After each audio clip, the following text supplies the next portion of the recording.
আমি তো গেছে এবার 32টা রোজা রাখছি। আর ইফতিজিং করতে চাই জেলে গেছিলাম। একটা 5 স্টার রেস্টুরেন্ট আমাকে দাওয়াত দিছে, ইনভাইট করছে। ওই প্লেনের চাক্কা লিক হয়ে গেছে।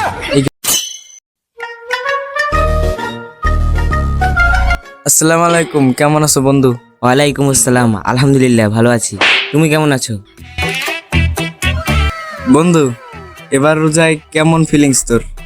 গেলবার কয়টা রাখছিলি রোজা? এই তো ভালোই। আগের বার সবই রইছিলাম, একটা বাদে। তুই কয়টা রইছিলি? আমি তো 30টা রোজার 30টাই রাখছিলাম। কিরে তোরা কি নিয়ে গল্প করো? এই তো রোজা সম্পর্কে। কি যে কও বেটা, তোরা 30টা রোজা রাখছো? এত কম রোজা রাখে কেউ? আমি তো গেছে এবার 32টা রোজা রাখছি। চাপা বাসটায় আইছি, এখন কতক্ষণ চাপা মারবো? হ বেটা, তোমরা কি আমার কিছু বলছো? না ভাই, আপনারই কি কম ভাই। আচ্ছা বাদ দাও ওগুলা। আচ্ছা শোনো, আমাদের এখন থেকে ভালো হতে হবে। যেহেতু রমজান মাস, আমাদের সকলকে ভালোভাবে চলতে হবে। বিশেষ করে তোমরা তো একটু লুচ্চা, ঠিক আছে? কোনো মেয়েদের দিক তাকানো যাবে না, এটা মাথায় রাখবা, ঠিক আছে? আপনি না ভাই গতবার ইফতিজিং করতে চাই জেলে গেছিলাম। সব যা সত্য কথা বলতে হয় না। আচ্ছা গতবার যা হবার হয়েছে, এখন ওই কথা না উঠাই।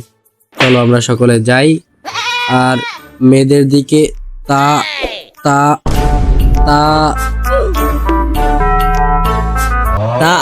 তা কি ভাই? তাকানো যাইবে। উফ, সেই একটা জিনিস। फैमिली देखती है, वरना मैं ऐसे ऐसे गाली दूं, ऐसे ऐसे गाली दूं ना, जिंदगी भर याद रखें ये बड़े। আপনি না কইলেন রমজানে ভালোই জিতিবে, রোজা রইয়েও লুচ্চামিটা ছাড়লেন। A few moments later.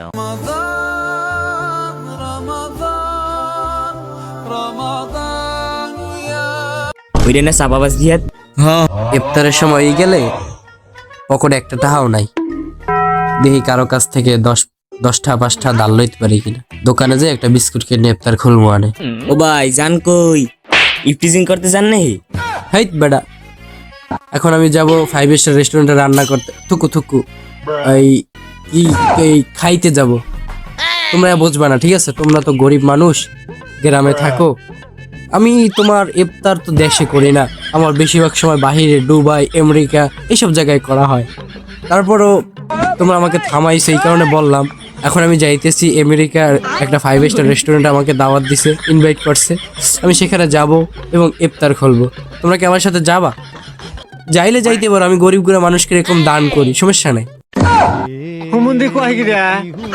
গরিব মানুষ কি আর বলবো, আপনিই যান আমেরিকা ইফতারি করতে। ওই মসজিদে বিরিয়ানি দেবে, আমরা সেইখানে যাব। আচ্ছা, বিরিয়ানি কোন মসজিদে দেবে? তা দিয়ে আপনি কি করবেন? আসলে আমার এলাকায় একটু খোঁজ খবরও তো নেওয়া দরকার, যে তোমরা ঠিক মতন খাইতে পারো কিনা। এই বিষয়ে আমি খোঁজ খবর নেবে, এই জন্য জিজ্ঞাসা করছি। পাগলের সুখ মনে মনে, শালা চাপাবাজ। তো মা তো ওইগুলো দিয়ে কি বললা, বুঝলাম না। ভাই কিছু না, ওই নূরে মদিনা জামে মসজিদে আজকে বিরিয়ানি দেবে। ভালো হইছে, চাইলাম যে মানুষের কাছ থেকে টাকা ধার নেবো, তাও লাগবে না। যাই ওই মসজিদে যাইয়া বই পড়ি। ভাই কিছু বলছেন? না কিছু না, তাহলে তোমরা যাও ইফতার খোলো, ঠিক আছে? আমিও যাই। A few moments later. की हुआ हुक्का हुआ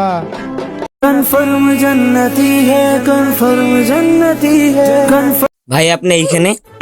আসলে আমি যাইতে লইছিলাম, তখন ওই প্লেনের চাক্কা লিক হয়ে গেছে। এই কারণে আমার ফ্লাইটটা মিস হয়ে গেছে, যাইতে পারি নাই।